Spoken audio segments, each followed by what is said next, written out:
যুদ্ধের আগুন যখন মধ্যপ্রাচ্যের বুকে লেলিহান, তখন সেই আগুনে ঘি ঢালার মতো এক বিস্ফোরক দাবি করলেন ইরানের উচ্চ পর্যায়ের এক সামরিক কর্মকর্তা। এমন বক্তব্য গোটা অঞ্চলের জন্য এক নতুন উদ্বেগ। এই অবস্থায় নড়েচড়ে বসেছে বিশ্বমহলও।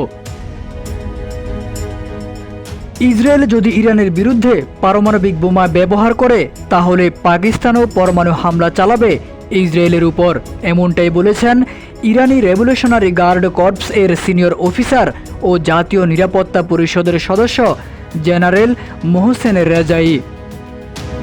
এক সাক্ষাৎকারে রেজাই জানান, পাকিস্তান ইরানকে আশ্বস্ত করেছে যদি ইসরায়েল পারমাণবিক অস্ত্র দিয়ে ইরানকে আক্রমণ করে, তাহলে পাকিস্তান তার জবাব পারমাণবিক শক্তিতেই দিবে। তার মতে পাকিস্তান শুধু ইরানের পাশে থাকার অঙ্গীকারই করেনি, বরং মুসলিম বিশ্বের প্রতি আহ্বান জানিয়েছে এই হুমকির বিরুদ্ধে ঐক্যবদ্ধ হতে।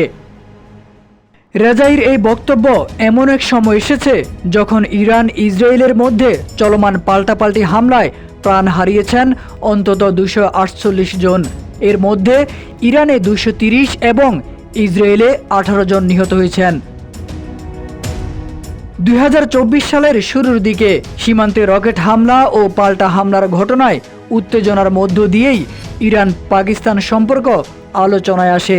যদিও পরবর্তী সময়ে দুই দেশের মধ্যে কূটনৈতিক সম্পর্ক আবার ঘনিষ্ঠ হয়। এই সম্পর্কের প্রেক্ষাপটেই জেনারেল রেজাইর বক্তব্য আরও গুরুত্ব পাচ্ছে। এদিকে ইসরায়েল ও পাকিস্তান দুই দেশই পারমাণবিক অস্ত্রধারী রাষ্ট্র।